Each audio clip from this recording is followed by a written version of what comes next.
आचार्य प्रवर श्री देवसेन स्वामी विरचिता श्री आला पद्धति ग्रंथ मंगलाचरण गुणानां विस्तरं वक्षे स्वभावानां तथैव च पर्यायाणां विशेषेण नत्वा वीरं जिनेश्वरम्। गुणानां शुभावानां पर्यायाणां तथैव च विशेषेण विस्तरं वक्षे नत्वा वीरं जिनेश्वरम्। वीर जिनेश्वर अर्थात अंतिम तीर्थेश्वर या अरिहंत भगवंत चतुर्विंशति तीर्थंकर भगवंतों को नमस्कार करके गुण स्वभाव और पर्यायों को विशेषताओं से युक्त विस्तार पूर्वक कहता हूँ। ठीक मंगलाचरण में आचार्य ने ग्रंथ में क्या कहा जाने वाला है इसका विषय परिचय हमारे सामने करा दिया। द्रव्य अधिकार, इस वर्ष आपके कोर्स के अंदर द्रव्य अधिकार, गुण अधिकार, गुण व्युत्पत्ति अधिकार, पर्याय अधिकार, पर्याय व्युत्पत्ति अधिकार, स्वभाव अधिकार, स्वभाव व्युत्पत्ति अधिकार, प्रमाण अधिकार और प्रमाण व्युत्पत्ति अधिकार, इतने टोटल अधिकार हैं। इनमें जितने भी सूत्र हैं उन सूत्रों का जो अर्थ है सूत्रार्थ, तो सूत्र और सूत्रार्थ से प्रश्न आपको पूछे जाएंगे। संस्कृत का कोई भी सूत्र आपको लिखने के लिए नहीं आएगा, लेकिन उनमें से प्रश्न आपको अवश्य पूछे जाएंगे। सूत्र नंबर 1 द्रव्य अधिकार, सूत्र नंबर 1 से सूत्र नंबर 7 तक। आला पद्धतिर्वचन रचनानुक्रमेण नयचक्रस्योपरि उच्यते। आला पद्धति यह जो ग्रंथ है उसकी रचना का जो अनुक्रमण है, क्रम है, वह नए चक्र नामक ग्रंथ के ऊपर या नए चक्र, नयों का जो समूह है उसे समझाने के लिए किया गया है। आलाप अर्थात बोलचाल और पद्धति मतलब रीति और ढंग। बोलचाल के शब्दोच्चारण की जो परंपरा है, रीति है, उसको समझाने के लिए इस ग्रंथ की रचना की गई है। सच किमर्थम, यह आला पद्धति ग्रंथ की रचना किस लिए की गई है? द्रव्य लक्षण सिद्ध्यर्थम स्वभाव सिद्ध्यर्थं च। द्रव्य के लक्षण की सिद्धि के लिए और स्वभाव की सिद्धि के लिए इस ग्रंथ की रचना की गई है। द्रव्याणि कानि, द्रव्य कौन कौन है? तो जीव, उद्गल, धर्माकाश काल द्रव्याणि। जीव, उद्गल, धर्म, अधर्म, आकाश और काल, ये 6 द्रव्य हैं। सद्द्रव्य लक्षणम, द्रव्य किसे कहते हैं? सत द्रव्य लक्षणम। सत अर्थात अस्तित्व। सत क्या है? उत्पाद, व्यय, धौप्य युक्तम सत, जिसमें उत्पाद, व्यय और धौप्य पाया जाता है वह सत है, और सत ही अर्थात अस्तित्व ही द्रव्य का लक्षण है। उत्पाद अर्थात उत्पन्न होना, व्यय नष्ट होना और धौप्य बना रहना। गुणाधिकार, गुणाधिकार में सूत्र नंबर 8 से सूत्र नंबर 13 तक। लक्षणानि कानि, लक्षण या गुण कौन कौन से हैं? सामान्य से गुण 2 प्रकार के, एक सामान्य गुण, दूसरा विशेष गुण। सामान्य गुण 10 प्रकार के और विशेष गुण 16 प्रकार के होते हैं।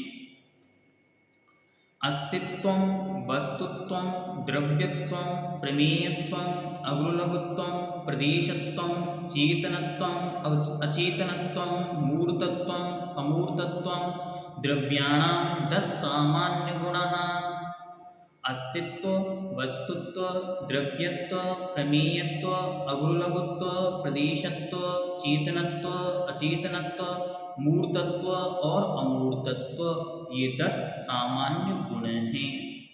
अच्छी तरह इनके नाम आपको याद रखने हैं और किस द्रव्य में कौन सा पाया जाता है ये भी ध्यान रखना है। सूत्र नंबर 10, प्रत्येकमस्तौ सर्वेषां, प्रत्येकम अष्टौ सर्वेषां, सभी द्रव्यों में प्रत्येक में एक एक में अष्टौ 8 गुण होते हैं। 6 अस्तित्व वस्तुत्व द्रव्यत्व प्रमेयत्व अग्रुलघुत्व प्रदेशत्व, ये तो सब में पाए जाते हैं।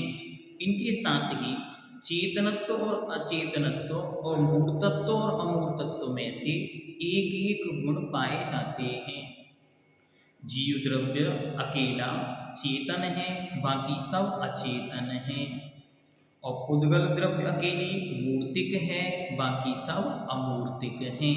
इस प्रकार प्रत्येक द्रव्य में 8-8 गुण घटित होते हैं। जब प्रश्न पत्र आपके सामने उपस्थित होगा तो उसमें बहुत अच्छी तरह आपको ये ध्यान रखना होगा कि किसमें कौन सा गुण घटित होता है, कौन सा गुण नहीं होता। मानो प्रश्न आए अधर्म द्रव्य में कौन सा गुण नहीं होता और वहाँ पे 4 गुण दिए होंगे, तो आपको अच्छी तरह उन्हें पढ़ना है और जो नहीं होता उसको वहाँ से निकालना है, अलग करना है। ज्ञान दर्शन सुख वीर्याणि स्पर्श रस गंधवर्ण गति हेतुत्वं स्थिति हेतुत्वं अवगाह हेतुत्वं वर्तना हेतुत्वं चेतनत्वं अचेतनत्वं मूर्तत्वं अमूर्तत्वं द्रव्याणां 16 गुणाः। ज्ञान दर्शन सुख वीर्य स्पर्श रस गंध वर्ण गति हेतुत्व स्थिति हेतुत्व अवगाह हेतुत्व वर्तना हेतुत्व चेतनत्व अचेतनत्व मूर्तत्व और अमूर्तत्व, ये द्रव्य के 16 विशेष गुण हैं। अब किसमें कितने पाए जाते हैं? तो प्रत्येकम जीव पुद्गलयोः 6, प्रत्येक जीव और पुद्गल में 6 पाए जाते हैं। जीव में दर्शन ज्ञान दर्शन सुख वीर्य चेतनत्व और अमूर्तत्व, उद्गल में स्पर्श रस गंध वर्ण अचेतनत्व और मूर्तत्व। बाकी सबकी क्या स्थिति है?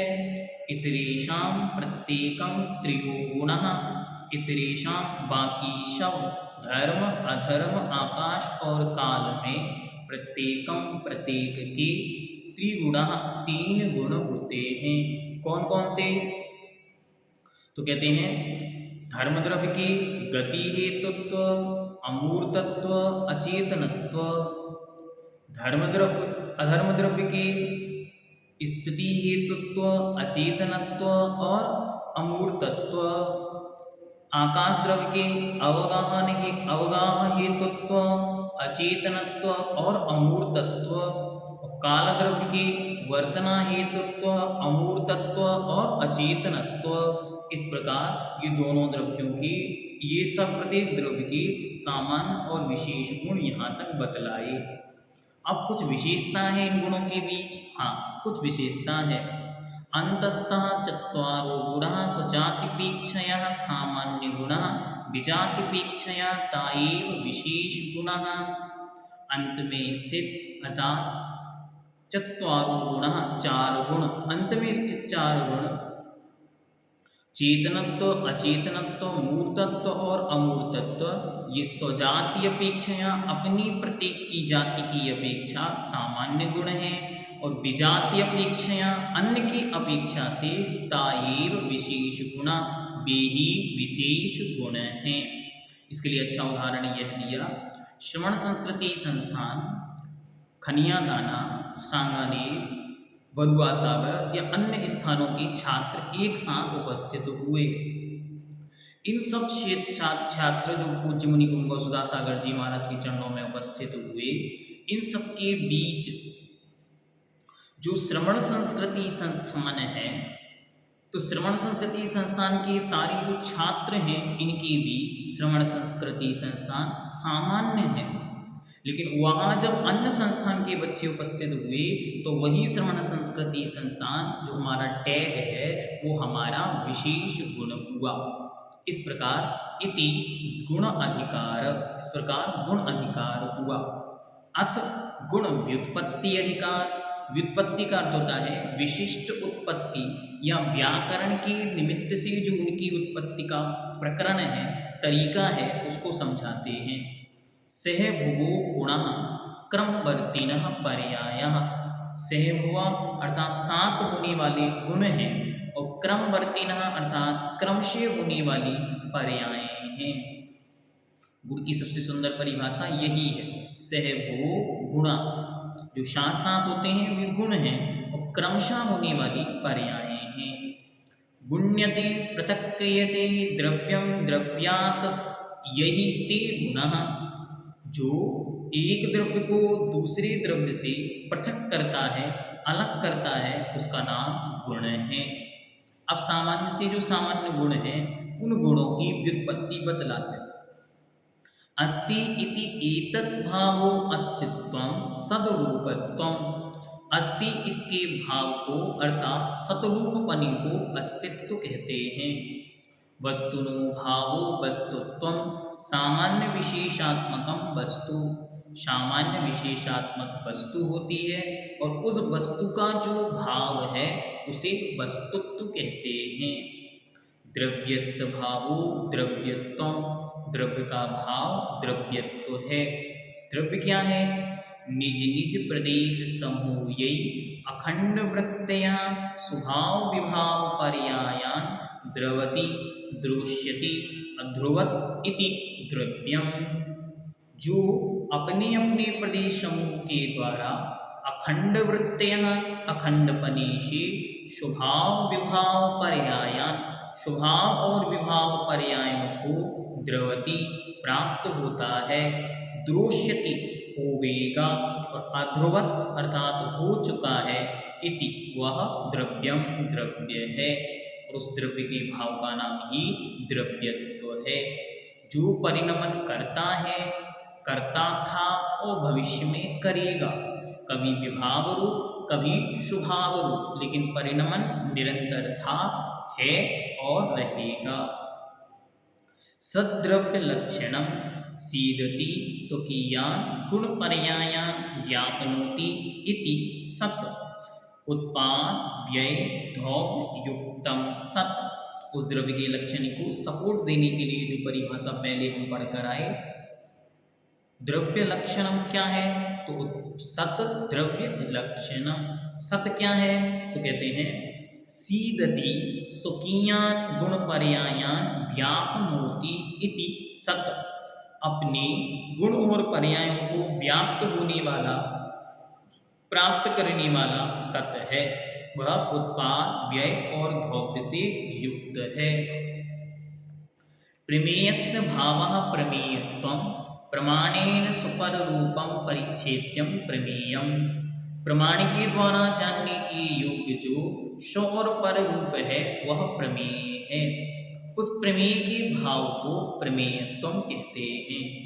स्वयं किसी एक प्रमाण के द्वारा जानने योग्य होना, आपके ज्ञान में जानने की शक्ति है वो ठीक है, लेकिन वस्तु में अपना कुछ ऐसा लक्षण है जिसके द्वारा वह किसी के ज्ञान के द्वारा जानने में आता है, इसका नाम है प्रमेय और उस प्रमेय के भाव का नाम प्रमेयत्व। अगुरुलघु भावो अगुरुलघुत्वं सूक्ष्म अवावगोचर प्रतिक्षणं वर्तमानः आगम प्रमाणादभ्युतगम प्रमाणात् अभ्युपगम्यः अगुरुलघु गुणः। अगुरुलघु भावो अगुरुलघुत्वं, अगुरुलघु के भाव का नाम अगुरुलघुत्व है। अगुरुलघु कैसा है? सूक्ष्म है, अवावगोचर है अर्थात वचनातीत है, वचनों के माध्यम से कहा नहीं जाता। प्रतिक्षणम वर्तमान और प्रति समय परिणमनशील है। आगम प्रमाणात्, आगम के प्रमाण से अभ्युपगम्य अर्थात जाना जाता है वह अगुरु लघु गुण है। प्रदेशस्य भावः प्रदेशत्वं, प्रदेश के भाव का नाम प्रदेशत्व है। छेदत्वं, उसे ही छेदत्व कहते हैं। अविभागी पुद्गल परमाणु नः बट्टद्धम, एक अविभागी पुद्गल परमाणु के द्वारा जितने क्षेत्र को बट्टद्धम अर्थात कवर किया जाता है, व्याप्त किया जाता है, घेरा जाता है, रोका जाता है, प्राप्त किया जाता है, उस स्थान का नाम प्रदेश है। उस प्रदेश के भाव का नाम प्रदेशत्व है। चेतनस्य भावः चेतनत्वं, चैतन्यम अनुभवनम, चैतन्य का जो अनुभवन है कि मैं हूँ, इसका नाम चैतन्य है। और उस चेतन का जो भाव है वह चेतनत्व है। अचेतनस्य भावो अचेतनत्वं, अचैतन्यम अननुभवनम, अचेतन के भाव को अर्थात पदार्थ के अननुभवन, अनुभव नहीं होने का नाम अचेतनत्व है। मूर्तस्य भावो मूर्तत्वं, रूपादिमत्वं, मूर्त के भाव को अर्थात स्पर्श रस गंध वर्ण आदि युक्त को मूर्त कहते हैं। रूपादि मत्वम, अर्थात रूपादि पने से युक्त जो है उसका नाम मूर्त है। उस मूर्त के भाव का नाम मूर्तत्व है। अमूर्तस्य भावो अमूर्तत्वं, रूपादि रहितत्वं, अमूर्त के भाव का नाम अमूर्तत्व है और वह रूपादि से रहित है, अर्थात उसमें रूपादि गुण नहीं पाए जाते। इति गुण व्युत्पत्ति अधिकारः समाप्तम जातः, इस प्रकार यह आपका एक और अधिकार पूर्ण हुआ। अब हम आगे चलते हैं और आगे अब हम देखेंगे इसके बाद यहाँ पर यह गुण अधिकार पूर्ण हुआ, गुणों की चर्चा पूर्ण हुई। अब पर्याय के विषय में पढ़ते हैं। पर्याय अधिकारः, सूत्र नंबर 15। गुण विकारः पर्यायः ते द्वधा अर्थ व्यंजन पर्याय भेदात। गुण के विकार का अर्थात परिणमन का नाम पर्याय है।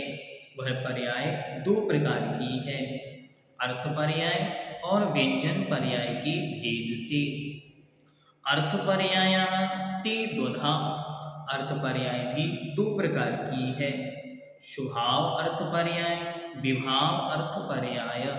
शुभाव विभाव पर्याय भेदात। अब यहाँ पे शब्द कुछ समझने योग्य हैं, उनको यहाँ पे समझ लेंगे तो आगे काम में आएंगे। पहला शब्द है अर्थ। अर्थ पर्याय क्या है? जो पर्याय अत्यंत सूक्ष्म है, प्रतिक्षण नष्ट होने वाली है और वचनों के अगोचर है, अर्थात वचनों के माध्यम से नहीं कही जा सकती है, उस अल्प समयवर्ती पर्याय का नाम या क्षणवर्ती पर्याय का नाम अर्थ पर्याय है। और व्यंजन पर्याय इसके विपरीत है, अर्थात व्यंजन पर्याय जो स्थूल है, चिरकाल तक रहती है, वचनों की गोचर है, छदमस्तों की दृष्टि का विषय है और चिरकाल तक स्थायी है, अर्थात लंबे समय तक टिकने वाली है, उसका नाम है व्यंजन पर्याय। इस प्रकार ये मुख्य दो अंतर आपको समझ लें। इसके बाद स्वभाव और विभाव, जो कर्मों की अधीनता से रहित है, स्वयं में है, उसका नाम स्वभाव पर्याय है। और जो कर्मों की अधीनता से शहत है, उसका नाम विभाव पर्याय है। द्रव्यों की पर्याय द्रव्य पर्याय है और गुणों की पर्याय का नाम गुण पर्याय है। इसी के आधार से ये अधिकार चलेगा। तो अर्थ पर्याय मतलब जो सूक्ष्म है, वचनों के अगोचर है, क्षण समयवर्ती है, अर्थात क्षण मात्र को रहने वाली है, उसका नाम है अर्थ पर्याय। और वह अर्थ पर्याय दो प्रकार की, एक स्वभाव रूप और एक विभाव रूप। तो स्वभाव रूप अर्थ पर्याय है, ये संपूर्ण शुद्ध द्रव्यों की पर्याय है। संपूर्ण शुद्ध द्रव्यों में जो प्रति समय परिणमन हो रहा है, उसका नाम ही अर्थ पर्याय जानना चाहिए, क्योंकि प्रति समय परिणमन होना, क्षणभर्ती परिणमन, इसका नाम ही अर्थ पर्याय है। अगुरुलघु गुण विकारः, अगुरुलघु विकारः स्वभाव पर्यायः। अगु लघु गुण की विकार का नाम स्वभाव अर्थ पर्याय है। ते द्वादशता वह 12 प्रकार की है। षड वृद्धि रूपा षड हानि रूपा 6 प्रकार की वृद्धि रूप है और 6 प्रकार की हानि रूप है। अनंत भाग वृद्धि असंख्यात भाग वृद्धि संख्यात भाग वृद्धि संख्यात गुण वृद्धि असंख्यात गुण वृद्धि अनंत गुण वृद्धि इति षड वृद्धि तथा अनंत भाग हानि असंख्यात भाग हानि संख्यात भाग हानि संख्यात गुण हानि असंख्यात गुण हानि अनंत गुण हानि इति षड्ढानि एवं षड्वृद्धि षड्ढानि रूपा जेया।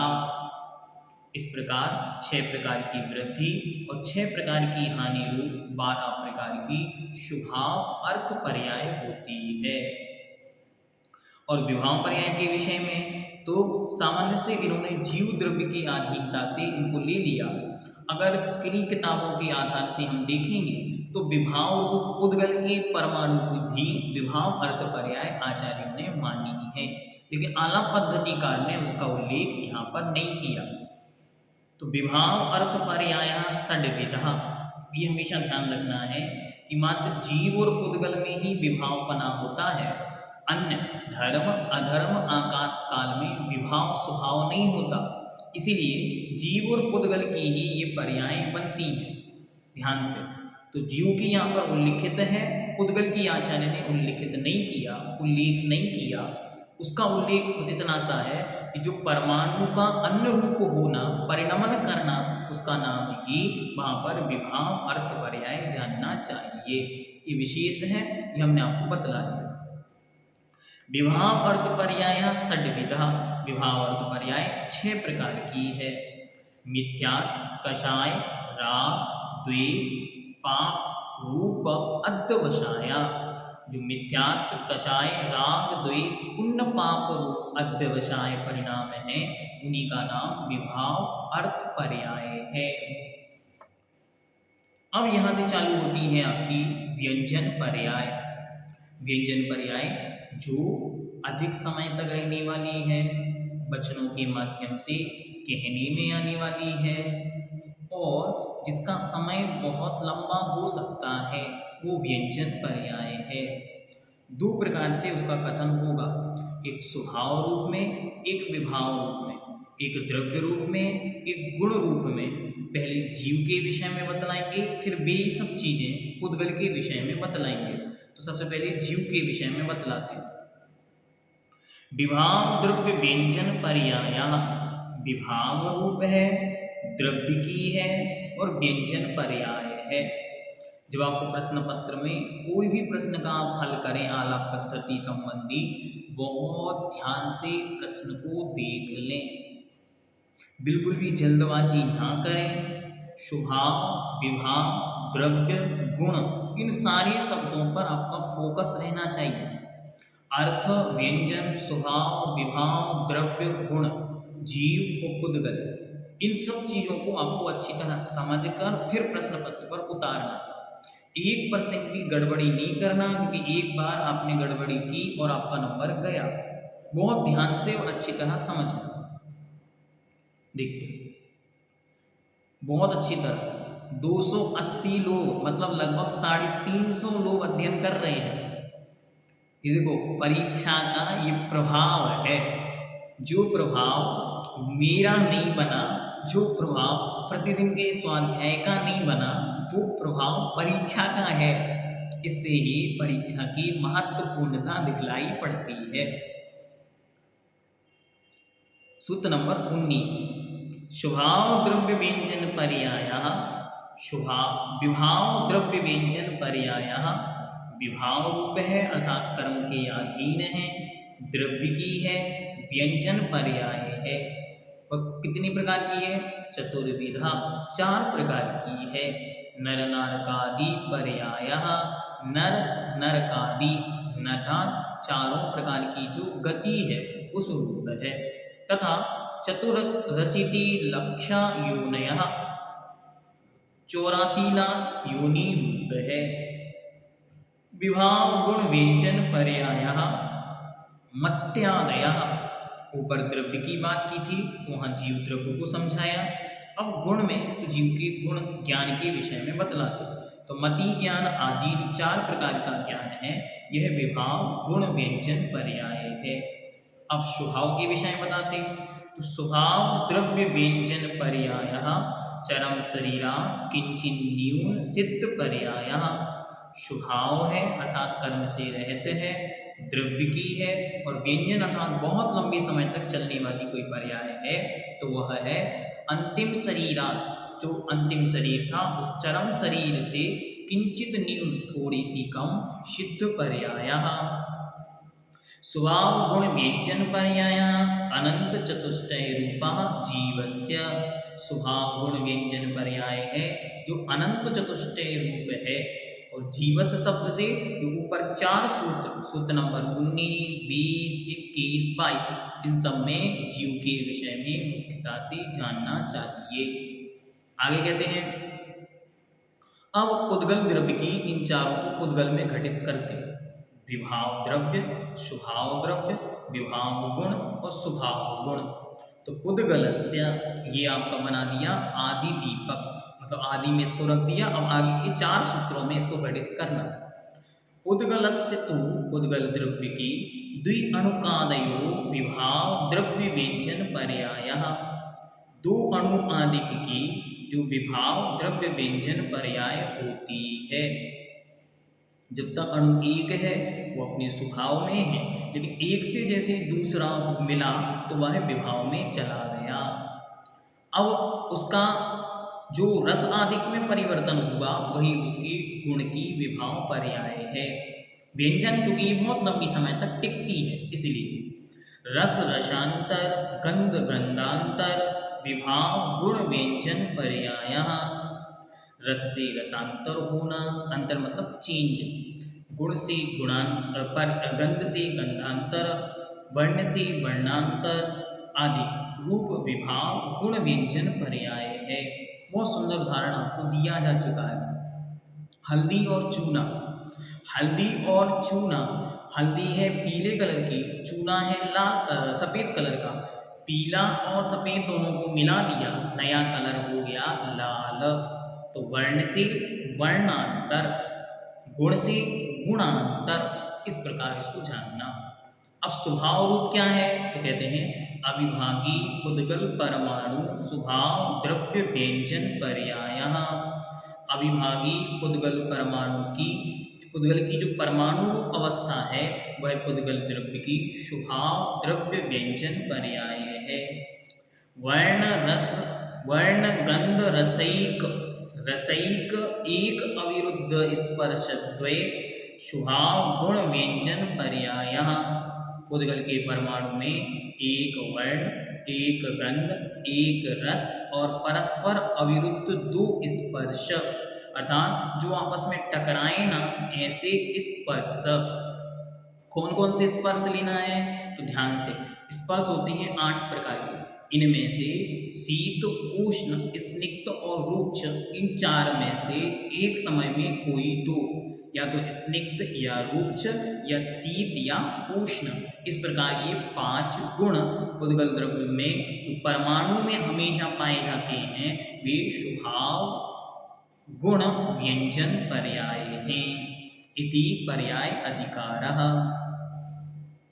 अब पर्याय की व्युत्पत्ति बतलाते हैं।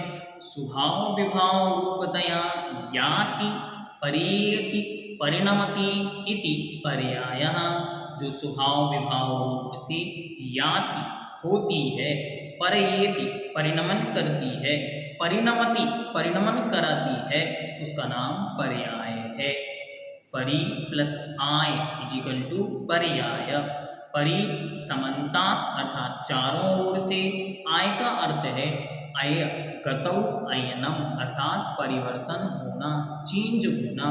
तो जो चारों ओर से बदलती है, ये संपूर्ण बदलती है, पूरी चेंज होती है, उसका नाम पर्याय है। इति पर्याय व्युत्पत्ति समाप्तम जातः।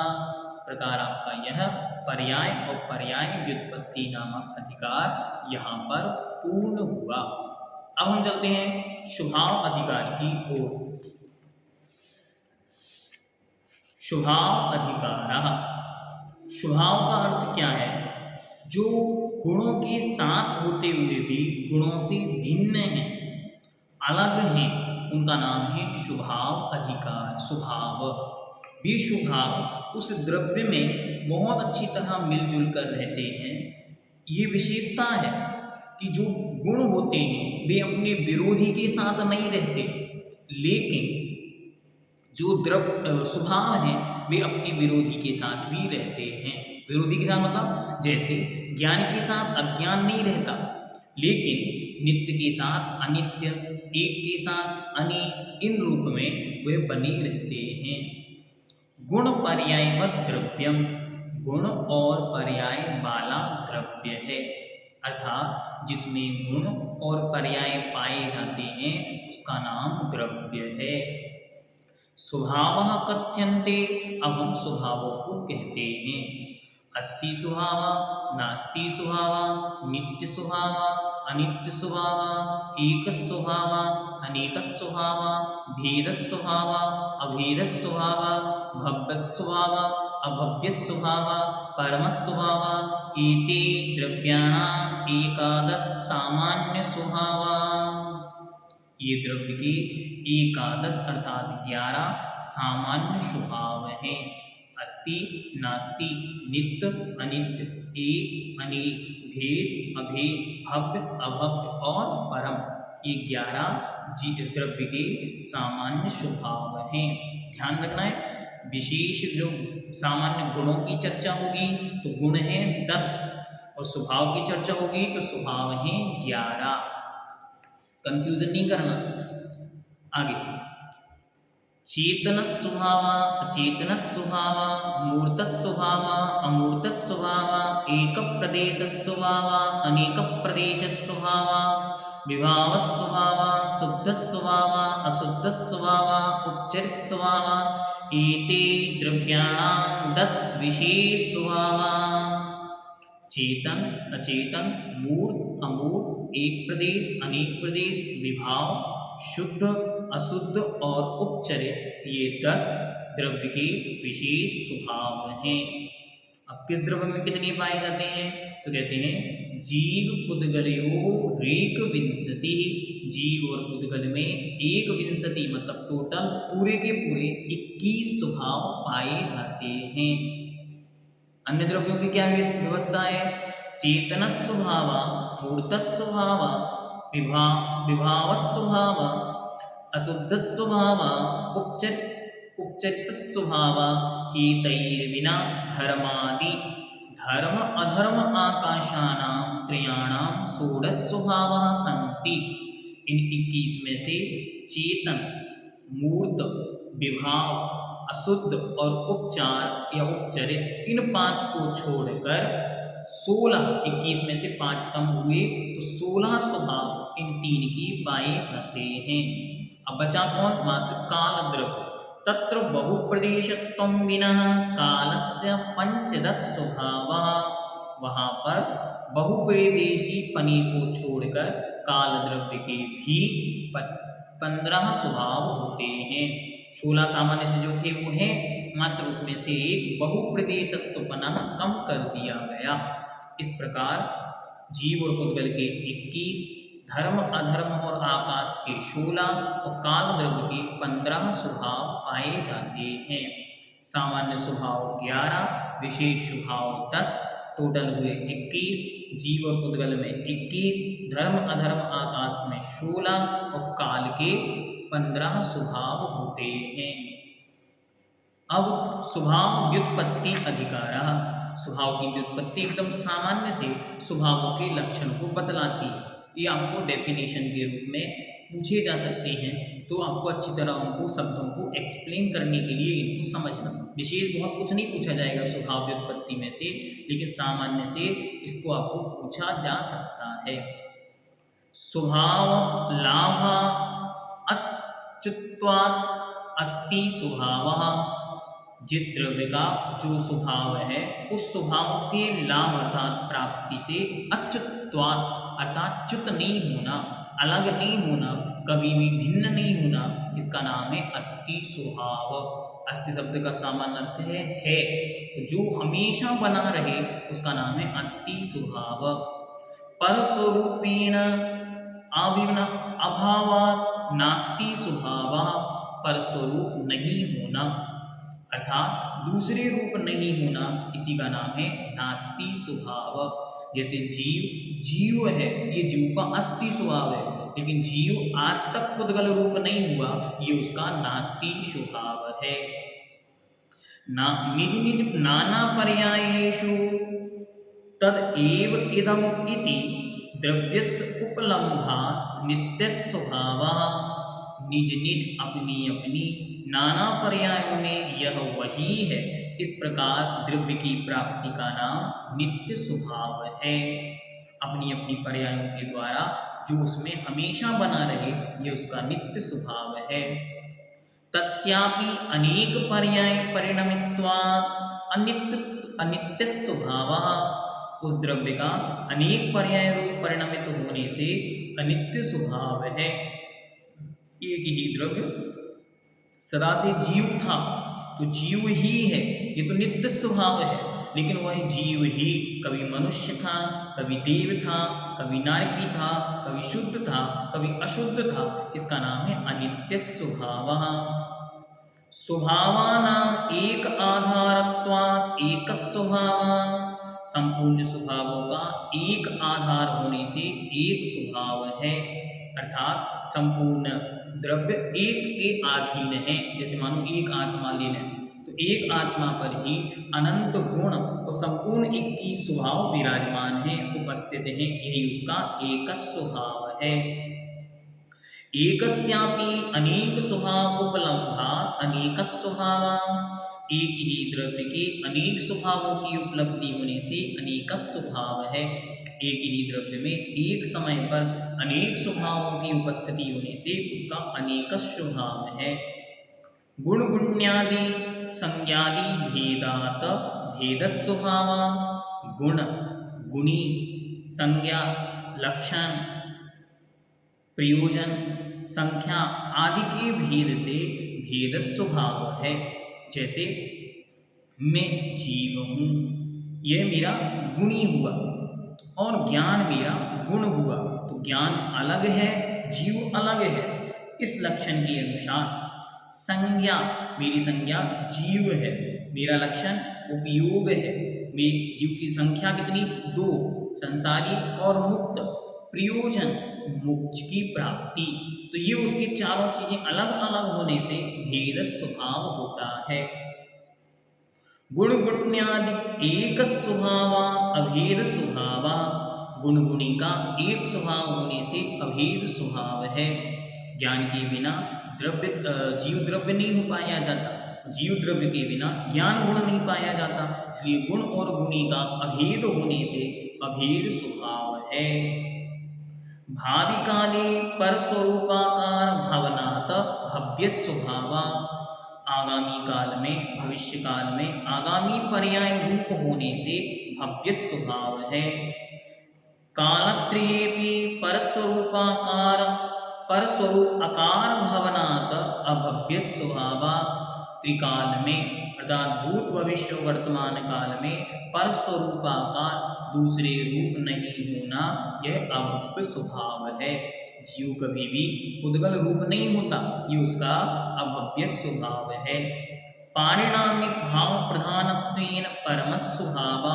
पारिणामिक भाव की प्रधानता से परम स्वभाव है। पारिणामिक अर्थात किसी भी प्रकार की उदय, क्षय, उपशम, क्षयोपशम आदि की जिसकी कोई अपेक्षा नहीं है, संपूर्ण अपेक्षाओं से रहित है। यहाँ तक यह इति सामान्य स्वभाव व्युत्पत्ति अधिकार।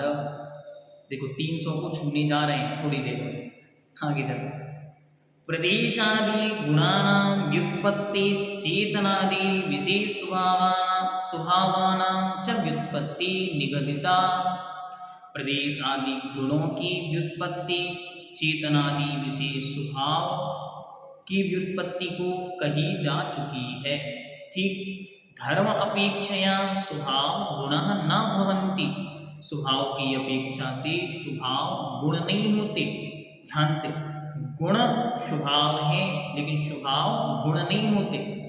सुद्रव्य चतुष्टय अपेक्षया परस्परम गुणः स्वभावा भवन्ति। सुचतुष्टय अर्थात सुद्रव्य, सुक्षेत्र, सुकाल स्वभाव की अपेक्षा परस्पर में गुण स्वभाव हो जाते हैं। ये विशेष ध्यान रखना है कि स्वभाव गुण नहीं होते लेकिन गुण स्वभाव रूप हो जाते हैं। द्रव्याणि अपि भवन्ति। सुद्रव्य चतुष्टय की अपेक्षा गुण द्रव्य भी हो जाते हैं। जैसे चेतन द्रव्य, अचेतन द्रव्य। तो चेतन अचेतन तो गुण थे लेकिन कहने में इस प्रकार से भी आता है। स्वभावान् अन्यथा भवनम विभावः। स्वभाव से अन्य रूप होना विभाव है। जैसे आपको उदाहरण दिया था हमने दुग्ध का, दूध पात्र में रखा था और वह दही रूप हो गया, ये हो गया विभाव। स्वभावान् अन्यत भवना, अन्य रूप होना। शुद्धम केवल भावम अशुद्धम तस्यापि विपरीतम। केवल भाव अर्थात अमिश्रित रूप जो है वह शुद्ध स्वभाव है और इस शुद्ध के जो विपरीत भाव अर्थात मिश्रित भाव है उसका नाम विपरीत या अशुद्ध स्वभाव है। जैसे दुग्ध का सड़ जाना, विकृत हो जाना।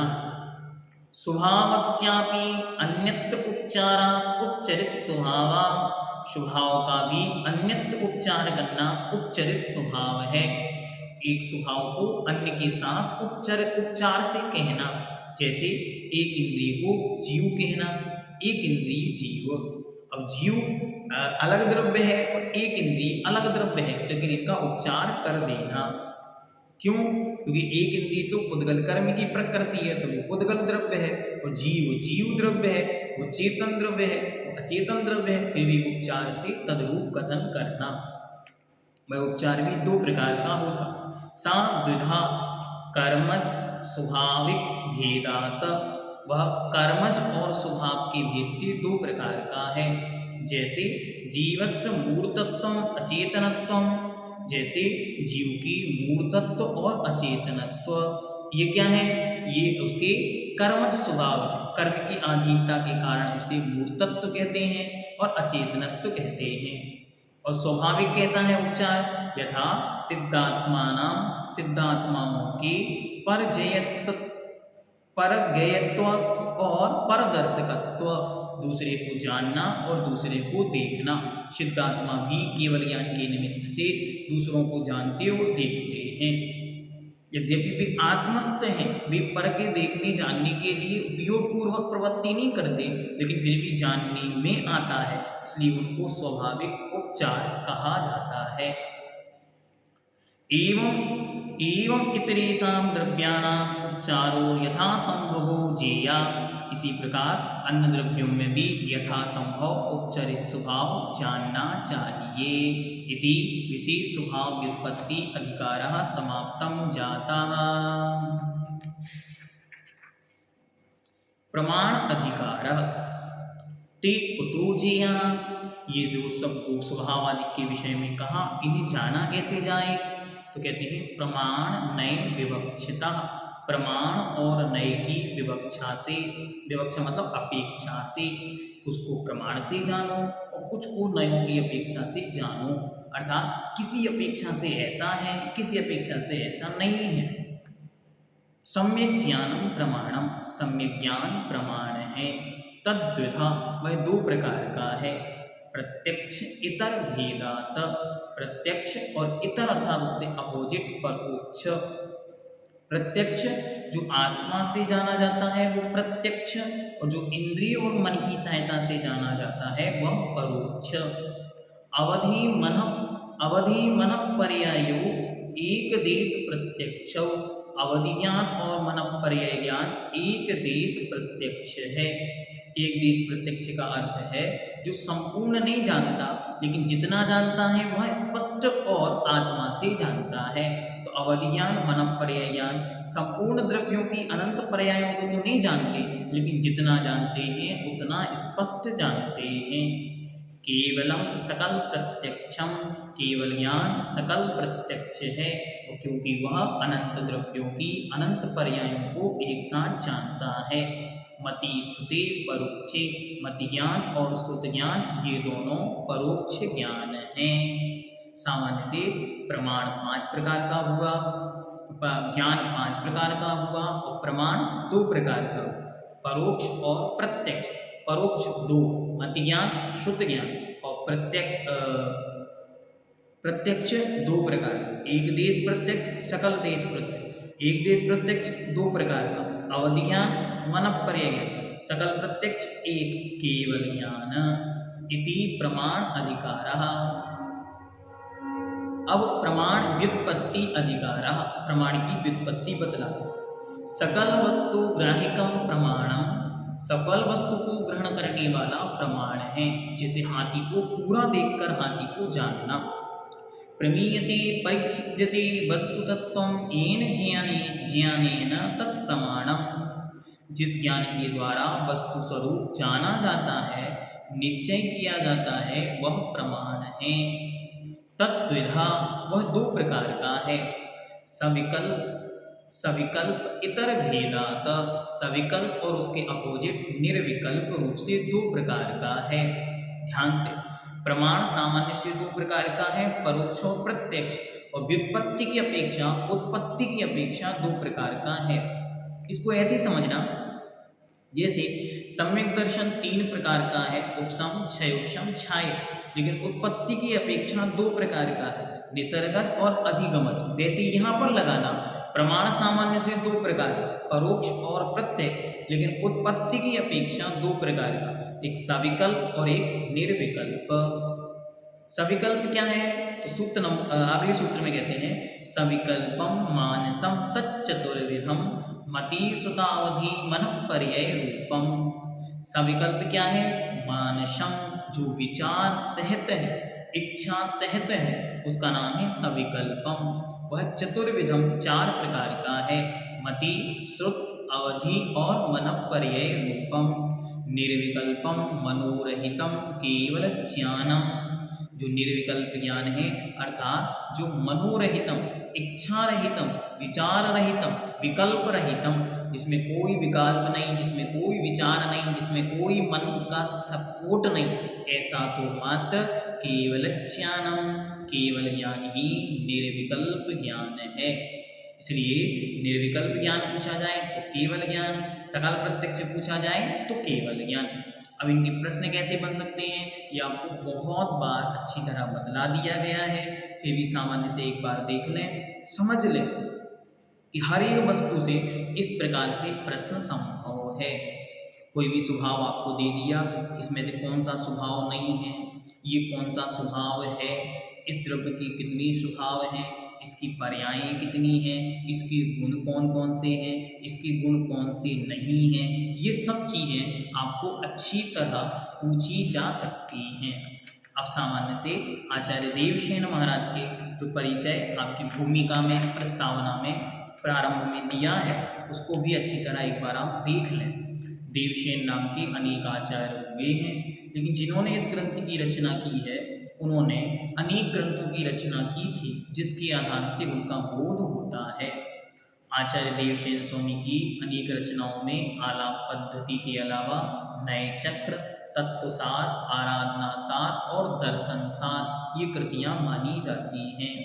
इनके दर्शनसार की रचना 990 विक्रम संवत में हुई थी, इसीलिए इनका काल लगभग 10वीं शताब्दी माना जाता है। ठीक, ये कहाँ के स्थान से संदर्भित हैं? तो धारा नगरी, धारा नगरी जो वर्तमान में उज्जैन के पास धार है, उसको ही धारा नगरी कहते हैं। आचार्य देवसेन स्वामी नए न्याय के विशद ज्ञाता थे, इसलिए इन्होंने एक नए चक्र नाम का प्राकृत ग्रंथ लिखा था।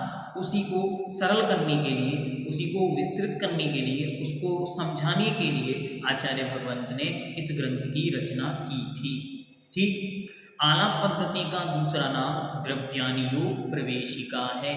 द्रव्यानि योग में नयों की बहुत विस्तृत चर्चा होती है, बहुत सारे गूढ़ रहस्य होते हैं, गूढ़ विद्या होती है, इसलिए उस तक प्रवेश कराने के लिए नयों की आवश्यकता पड़ती है। इस ग्रंथ में द्रव्य, गुण, पर्याय, स्वभाव, प्रमाण, नय, नय की व्युत्पत्ति, नय की योजनिका, स्वभावों को समझाने का तरीका, ये सब चीज़ें विस्तार से बतलाई गई हैं। आलाप पद्धति का अर्थ है बोलने की कला, बोलने की पद्धति, द आर्ट ऑफ कम्युनिकेशन। ये पूरा कम्युनिकेशन मैनेजमेंट का ग्रंथ है। इस ग्रंथ में टोटल 228 सूत्र हैं, 9 अधिकार, पहले 16 अधिकार थे और उन्हें अब 9 अधिकारों में विभक्त कर दिया गया है। इस प्रकार ये सामान्य परिचय उज्ज्वल का आपके सामने उपस्थित किया गया। ये 50 मिनट की क्लास, मतलब प्रतिदिन अगर आप 50 मिनट भी इसको पढ़ते तो आपका ग्रंथ पूरा हो सकता है। इति आलाप पद्धति ग्रंथ समाप्तम जातः। पंचम वर्ष का जो कोर्स है वो यहाँ पर पूर्णता को प्राप्त होता है। आप सभी के लिए परीक्षा के लिए बहुत बहुत शुभकामनाएं। अच्छी तरह अपनी परीक्षा लिखें, कोई भी विकल्प मन में ना पालें, बार बार अपने आप को ऐसा अफर्मेट करें कि मैं अनंत ज्ञान वाला हूँ, मेरा क्षयोक्षम में जो कुछ मैंने पढ़ा है वो अच्छी तरह मुझे याद है और मैं उसे अच्छी तरह पेपर पर लिख रहा हूँ। ये आपको विचार करना है, उसके बाद आपको लिखना है। लिखने के पूर्व आचार्य भगवंतों की संपूर्ण परंपरा, केवली शुद्ध केवली भगवन जगत कल्याणी जिनवाणी, आचार्य प्रवर पूज्यपाद देव देवसेन महाराज, आचार्य भगवंत गुरुदेव विद्यासागर जी महाराज और मुनिपुंगव श्री सुदासागर जी महाराज को बारंबार नमोस्तु निवेदित करें और भावना भाएं। हमको कुछ नहीं आता है लेकिन जिनवाणी हमारी माता है, तो जब हमको भले ही कुछ नहीं आता लेकिन जिनवाणी हमारी माता है, इसलिए उस जिनवाणी की उपासना आराधना स्वरूप जो कुछ भी हमारी बुद्धि उच्छम में है वो हम इस प्रश्न पत्र पर लिख रहे हैं। उज्ज्वल मुनिपुंगव सुदासागर जी महाराज का आदेश है, आज्ञा है, उपदेश है, संदेश है, निर्देश है कि सबको स्वाध्याय की इस निर्दोष निर्विघ्न 12 वर्षीय महासाधना में ये पंचम आहुति अवश्य प्रदान करनी है। इसलिए कोई भी पीछे नहीं हटेगा। हाँ, किसी परिस्थिति वशात 16 तारीख को जो महायज्ञ होने वाला है इसमें आप अपनी आहुति ना दे पाए तो अगला 23 तारीख को भी इस महायज्ञ की द्वितीय आहुति का आयोजन किया गया है। आप उसमें अपनी आहुति समर्पित कर सकते हैं, लेकिन कोई भी भागेगा नहीं क्योंकि ये 12 वर्षीय महासाधना है। जैसे 12 तप होते हैं वैसे ये 12 वर्षीय स्वाध्याय महासाधना है, महान व्रत है। 12 वर्षों की संलेखना भी होती है, तो आप तो ये मानो जैसे ये हमारी मुक्ति की ओर जाने वाली संलेखना है जो हमारी कषायों को क्रश करने वाली है। ऐसी ये स्वाध्याय की योजना में हम आपके लिए एक सहायक बने और सहायता के रूप में जो भी मेरे द्वारा मन वचन काय कृतकार्य अनुमोदना से जो कुछ गलतियां हुई हों वे सब क्षमा हो, मैं ऐसी भावना भाता हूँ। और हम सभी मिलकर जगत कल्याणी जिनवाणी की उपासना 12 वर्षों तक करते रहेंगे, ऐसा संकल्पबद्ध होकर कि बीच में यदि ये पर्याय छूटती भी है तो भी हमारा अध्ययन ना छूटे, जहाँ हम रहें वहाँ ये अध्ययन पूर्णता को प्राप्त हो। ऐसी सब लोग मंगल भावनाएं भाएं कि हम सभी संलेखना समाधि पूर्वक इस देह का विसर्जन कर भव समुद्र से पार हो। अक्षरमात्र पदस्वरहीनं व्यञ्जन संधि विवर्जित रेपं साधु वीरतमं क्षमितव्यं को न विमुह्यति शास्त्र समुद्रे। संपूर्ण परंपराचार्यों को नमन, जगत कल्याणी जिनवाणी माता को नमन, समस्त अरिहंत सिद्ध आचार्य उपाध्याय साधु परमेष्ठियों को नमन, आचार्य गुरुवर विद्यासागर जी महर्षि राज के चरणों में नमन, निर्यापक श्रमण मुनिपुंगव श्री सुधासागर जी महाराज को अनंत सह नमन। श्रमण संस्कृति संस्थान के प्रति अनंत कृतज्ञता, आभार, धन्यवाद।